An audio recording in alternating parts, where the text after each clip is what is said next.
아침 말씀은 요한계시록 14장 6절에서 13절 말씀까지입니다. 제가 6절, 7절 두 절만 읽겠습니다. 또 보니 다른 천사가 공중에 날아가는데 땅에 거주하는 자들 곧 모든 민족과 종족과 방언과 백성에 전할 영원한 복음을 가졌더라. 그가 큰 음성으로 이르되 하나님을 두려워하며 그에게 영광을 돌려라. 이는 그의 심판의 시간이 이르렀음이니 하늘과 땅과 바다와 물들의 근원을 만드신 이를 경배하라 하더라. 드디어 심판이 시작이 됩니다. 그래서 오늘 여기 7절에 그의 심판의 시간이 이르렀다고 말하죠. 이 이르렀다는 말은 이미 심판이 시작이 됐고 지금 진행하고 있다는 말. 그리고 앞으로 완전히 이루어질 것을 이야기하고 있는 것입니다. 요한계시록을 우리가 크게 둘로 나누면 전반부 그리고 가운데 현재 성도들이 그 짐승과 함께 싸우고 있는 모습 그리고 요한계시록의 후반부 이렇게 나눠지겠죠. 요한계시록 9장 마지막 절까지 전반부가 해당이 되고요. 전반부에 해당이 되고요. 그리고 10장, 11장, 12장, 13장에서 짐승과 싸우는 교회 그리고 마침내 짐승이 누구냐 하는 걸 밝히죠. 그래서 666을 밝히죠. 그리고 14장에 하늘나라 영광의 모습을 보여주고 그리고 14장 6절에서부터 이제 심판이 본격적으로 시작이 됩니다. 근데 우리가 심판이라고 이야기를 하면 이 심판은 누구에게 내리는 거냐? 다 두려워하죠. 근데 6절 말씀 보면 다른 천사가 공중에 날아가는데 땅에 거주하는 자들 우리가 요한계시록 처음 설명할 때 관사가 붙는 거와 안 붙는 것은 엄청난 차이가 있다고 그랬어요. 네, 우리 성경에는 그냥 땅에 거주하는 자들 이렇게 되어 있지만 원래 성경에는 관사가 붙어요. 그 땅에 거주하는 자들. 그 땅에 거주하는 자들이라고 하면은 이 땅에 사는 모든 사람이 심판의 대상이 된다는 말이 되죠. 그러나 그 땅에 거주하는 자들 그러면 두 가지 제약이 있어요. 하나는 요한이 살던 시대를 배경으로 하고 있다. 아니 요한이 살던 시대를 배경으로 하고 있고 거기서 조금 더 나아간 미래까지도 해당이 되겠습니다만은 그 땅이에요. 그러니까 요한이 알고 있고 일곱 교인들이 다 알고 있는 바로 그 땅에 사는 사람들이고요. 또 하나는 그 땅에 사는 사람들이라는 표현은 이 땅에 사는 사람들이라는 표현은 하나님께 속하지 않았다는 걸 전제하고 있죠. 그러니까 그 땅에 거주하는 자들에게 이제 하나님의 심판이 내리기 시작하는데 여기에 하나님의 백성들은 속하지 않아요. 황제, 그 짐승에게 속한 자들이에요. 그리고 그 시대에 있는 사람들이죠. 그래서 그 땅에 거주하는 자들을 또 아주 친절하게 설명해 모든 민족과 그러니까 그 땅에 사는 민족이에요. 예를 들면 뭐 미국같이 큰 나라는 많은 민족이 와 있잖아요. 옛날 로마도 어떻게 보면 전 세계를 지배했기 때문에 모든 민족이 다 모여 있었거든요. 그러니까 그 로마 제국 안에 살고 있는 모든 민족, 종족, 언어, 백성들에게 전할 영원한 복음을 가졌더라. 그런데 심판을 내린다고 하셨는데 그들에게 전할 영원한 복음이라고 여기 번역이 되어 있습니다. 그런데 여기서도 우리가 조심해야 될 것은 복음이라는 말 앞에 관사가 붙지 않느냐에 따라서 엄청난 차이가 나는 거예요. 만약 그 영원한 복음이라고 하면 예수 그리스도의 십자가와 부활을 이야기합니다. 그러나 여기에는 관사가 없어요. 그냥 영원한 복음이라고 하니까 이것은 하나님이 땅의 사람들에게 내리는 말씀이라는 뜻이지 십자가와 부활을 이야기하는 건 아니라는 것이죠. 자, 그러면 이제 영원한 복음의 내용이 뭐냐? 7절에 나오죠. 그가 큰 음성으로 이르되, 우리가 요한계시록을 읽을 때 이 큰 음성이라는 말은 단지 소리가 크다는 말이 아니고요. 이 큰 음성은 이 지구만 아니라 온 우주까지 하나님의 말씀이 다 들리도록 하는 말씀을 이야기해요. 하나님은 우주를 통치하시는 분이거든요. 그렇기 때문에 이 하나님의 음성은 전 우주에 퍼지는 거예요. 지금 전하려고는 이 음성, 그러니까 음부에까지도 들리는 말씀이라고 볼 수 있겠죠. 베드로서에서 음부에 내려가서 전했다고 하는 말씀. 그럼 이 음성이 뭐라고 하냐? 하나님을 두려워해라. 그리고 그에게 영광을 돌리라. 그러면서 이는 그의 심판의 시간이 이르렀음이니 하늘과 땅과 바다와 물들의 근원을 만드신 이를 경배하라 하더라. 이게 하나님을 두려워해라. 하나님께 영광을 돌려라. 하나님을 경배하라. 심판이 이르렀다고 하는 이 소식이 하나님의 영원한 복음의 소식.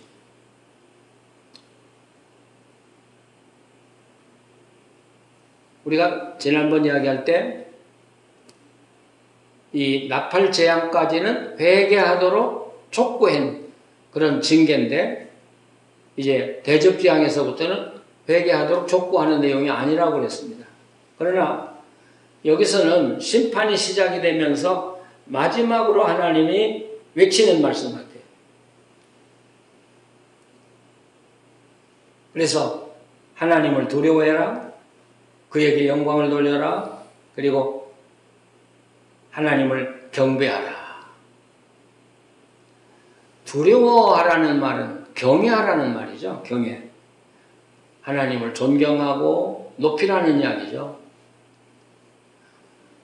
그러니까 지금 멸망할 자들에게 이런 복음을 내리는 거예요. 그런데 여기서 아주 재미있는 표현은 하늘과 땅과 바다와 물들의 근원을 만드신 이라고 표현을 해요. 우리가 그 계시록 13장 읽을 때 두 짐승 이야기했죠. 한 짐승은 바다에서 나왔고요. 한 짐승은 육지에서 나왔어요. 네, 여기서 뭐라 그래요? 하늘과 땅, 바다와 물들. 이게 결국 13장에 바다에서 나온 이야기하고 땅에서 나온 이야기를 종합한 이야기예요. 그러니까 13장에서는 이 바다가 바로 로마 제국, 전 영토를 이야기하고 이 로마 제국을 통치하는 사람은 로마 황제라고 이야기했어요. 그리고 땅에 있으면서 이 짐승에 경배하도록 강압적인 억압을 넣은 이 짐승은 땅에 속한 존재.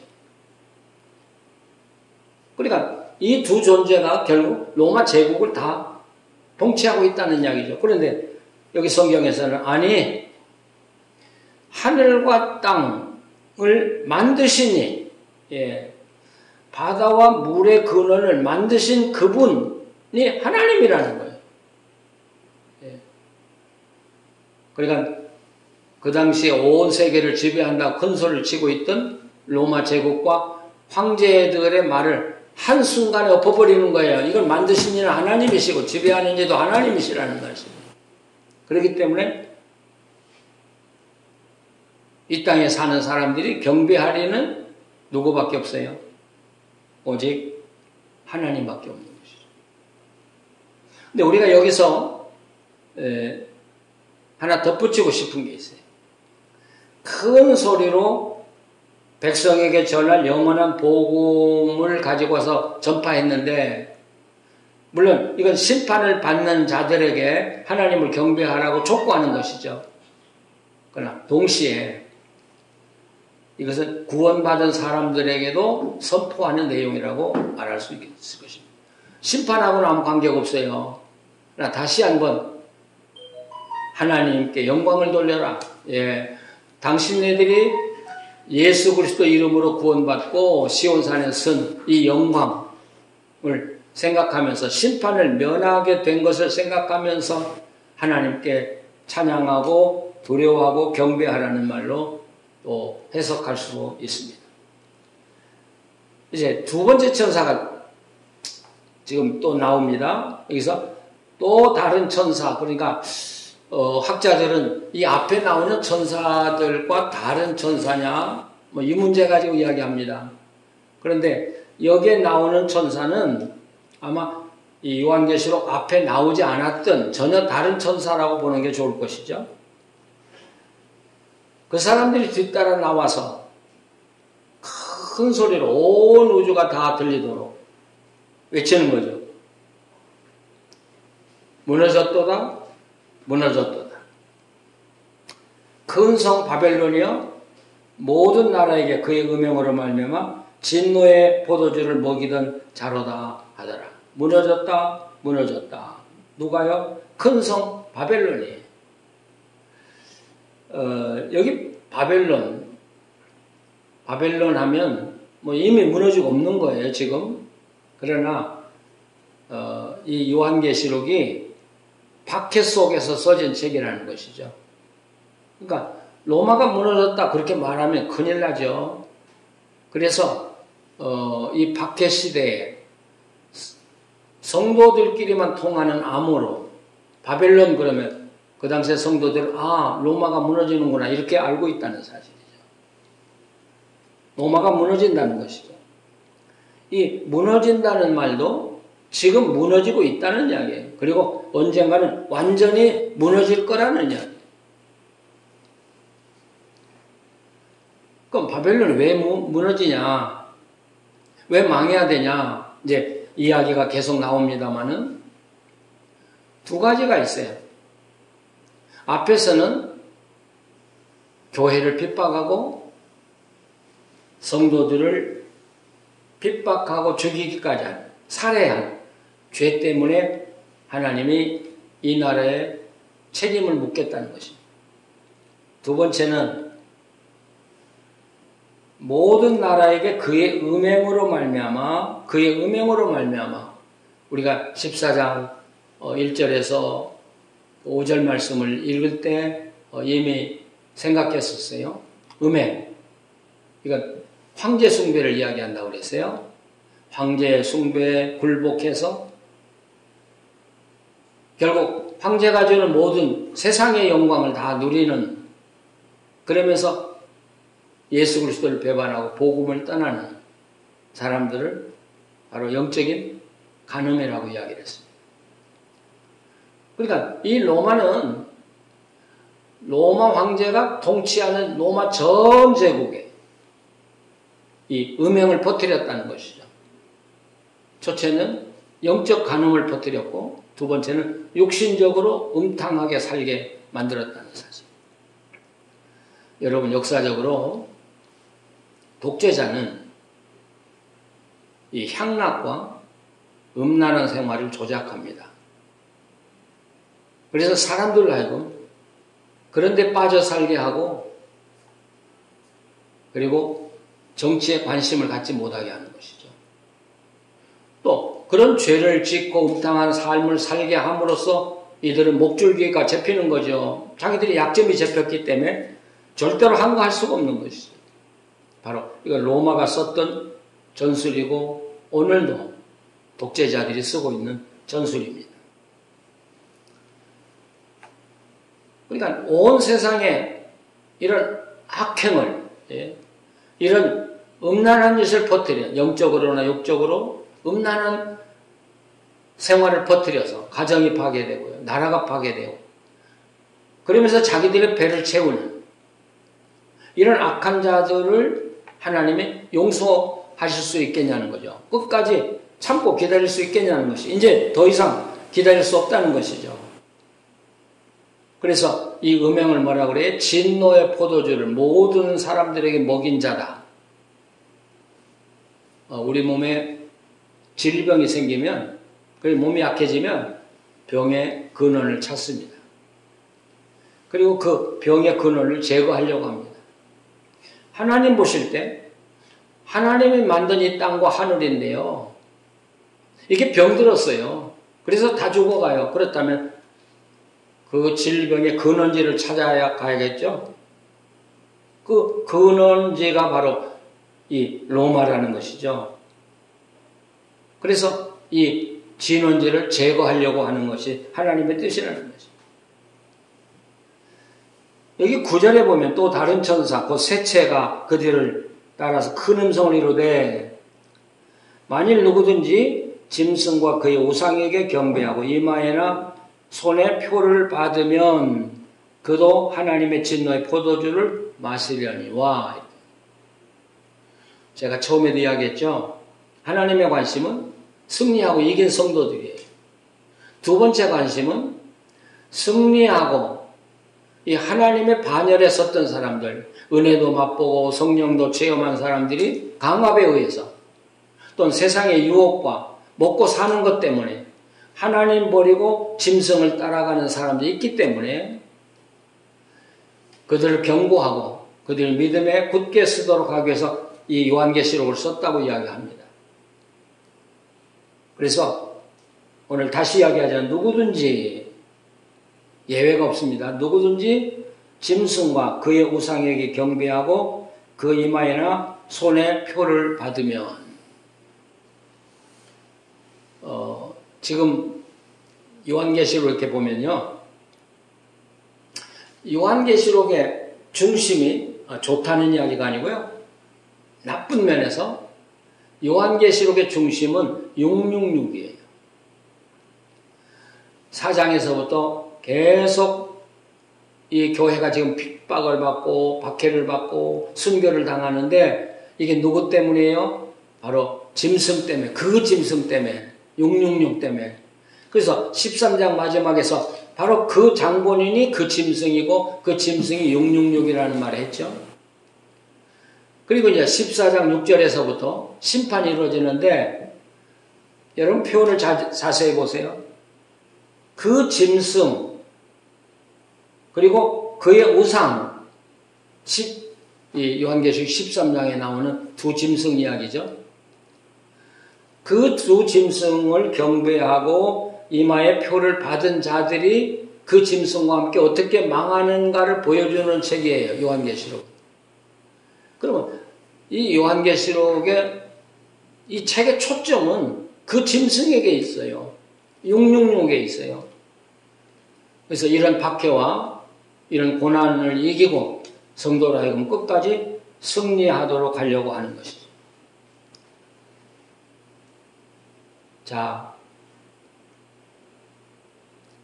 그 짐승이 심판을 받습니다.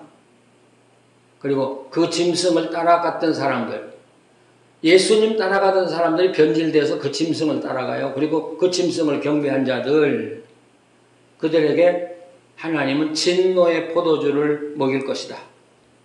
네, 진노의 잔에 섞인 것이 없이 부은 포도주라. 실제 포도주는 다른 게 섞이지 않았다면 더 좋겠죠. 그러나 진노의 포도주는 이건 아무것도 섞이지 않는, 철저하게 그들을 파괴한다는 말이죠. 철저하게 심판하고 철저하게 멸망에 몰아넣는다는 이야기죠. 여기엔 아무것도 섞이지 않는 진노의 포도주. 그러니까 포도주라고 하는데 이것은 사람의 피를 상징하고 있죠. 아주 얼마나 큰 심판을 당하는지 그 피가 아무것도 섞이지 않는 포도주처럼 진한 포도주라. 그리고 거룩한 천사들 앞과 어린 양 앞에서 불과 유황으로 고난을 받으리라. 우리가 지옥은 불과 유황으로 고난을 받는다 하는 것 다 알고 있습니다. 이 불과 유황으로 그 고난을 받는 장면은 소돔 고모라가 멸망하던 모습입니다. 그리고 그 연기가 세세토록 올라갈 것입니다. 여러분, 심판이 임하면 거기서 헤어나올 길은 없습니다. 심판은 영원합니다. 하나님의 축복도 영원하고 심판도 영원합니다. 그런데 11절에 가서 또 강조하죠. 짐승과 그의 우상에게 경배하고 그의 이름표를 받는 자는 누구든지 밤낮 쉼을 얻지 못하리라. 여기 받는 자라는 표현도 이게 현재 분사예요. 그러니까 지금 받고 있어요, 지금. 그리고 앞으로 받게 될 거예요.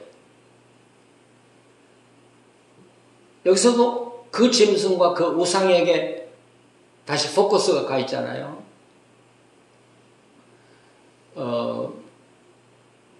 도미티안 황제는 주 81년부터 주 96년, 9월 18일인가요? 그가 암살을 당하고 죽습니다. 그런데 이 황제가 기독교를 박해한 것은, 사실 본격적으로 박해한 것은 주후 94년, 95년 한 이태라고 그래요. 이태 동안에 여러분 신자 4만 명을 죽였습니다. 그러니까 로마 역사에 가장 많은 크리스찬들을 살해한 황제가 이 도미티안이에요. 그래서 이 도미티안은 항상 그 원로원 앞에서 그렇게 말했다고 그래. 도미누스이자 신인 짐이 하찮은 너희들에게 말한다. 자기가 하나님인 것처럼 행세를 했잖아요. 그러니까 그런 잔잔한 적은 박해는 계속 일어났던 거예요, 교회 안에서. 그런데 94년부터 본격적으로 박해를 시작했는데, 여러분 고바디스에 보셨죠? 짐승들과 그 굶주린 짐승들을 통해서 하나님의 거룩한 백성들과 싸움하게 하고 거기에 물려 죽게 하고 찢기고 하는 모습. 여러분, 순교가 결코 쉽지 않습니다. 오늘처럼 이렇게 평안하고 부유하게 사는 사람들이 고난을 받는다고 하는 건 상상을 못할 것입니다. 그런데 초대교회는 그런 속에서도 생명을 잃어가면서 신앙을 지켰습니다. 그런 신앙이 있었기 때문에 오늘 교회가 온 땅 끝까지 전파되고 그리고 하나님을 경배하게 되는 것이죠. 우리나라도 우리 순교자들의 피에 의해서 세워졌고 그들 때문에 오늘 우리가 이 축복을 받는 것입니다. 네, 우리는 고난을 두려워하고 피합니다. 그리고 안일하고 부유하고 행복하고 향락하는 것을 쫓아간다면 여러분, 우리는 신앙, 정말 주님이 원하는 바른 신앙과는 정반대의 길로 걸어가고 있다는 사실을 우리가 기억해야 합니다. 그래서 이 천사가 남아있는 성도들에게 권고합니다. 성도들의 인내가 여기 있다. 다시 말하면 인내하라고 말이에요. 참아라 그 말이에요. 견디라 이 말이죠. 그러면서 하나님의 계명과 예수에 대한 믿음을 지키는 자라는 말을 여기 강조하고 있죠.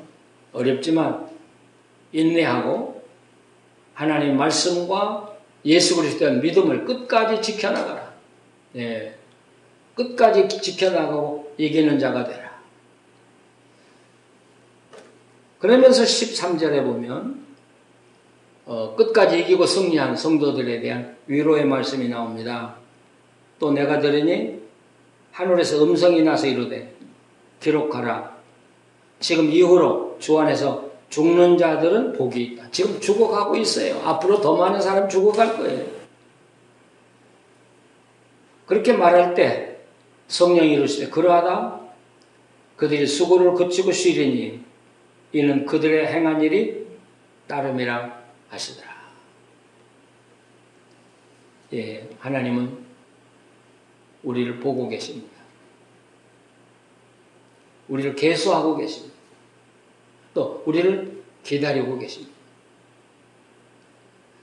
우리가 승리하고 믿음으로 끝까지 인내하고 승리하고 하나님의 영광의 시온산에 서기를 고대하고 계십니다.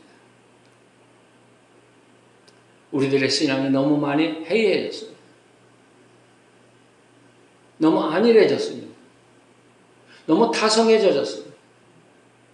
이제는 우리가 우리 신앙을 다시 한번 돌이켜봐야 할 때입니다. 내가 세상에 얼마나 물들어 있는지, 세상에 악에 얼마나 물들어 있는지를 돌이켜봐야 할 때입니다. 주님이 곧 오십니다. 주님 오실 때 주여 어서 오시옵소서 하고 주님을 영접할 수 있는, 그리고 주님과 함께 영원히 그날에 살 수 있는 사람이 되도록 성결하고요, 끝까지 믿음 지키고요, 승리하는 성도들이 되시기를 간절히 바랍니다. 기도하시겠습니다. 하나님, 초대교회 성도들이 끝까지 승리했듯이 우리도 어떤 어려움이 와도 이기고 승리하게 하여 주시옵소서. 세상의 향락을 두려워하게 하시옵소서. 혼합주의를 배격하게 해 주시옵소서. 또 이 땅에 여러 가지 방법으로 우리 성도들을 핍박하고 또 억압하고 신앙에서 떠나도록 하는 일이 있을지라도, 일시적으로 당하는 고통 있을지라도 끝까지 이기는 우리들 되게 하여 주시옵소서. 예수님의 이름으로 기도합니다.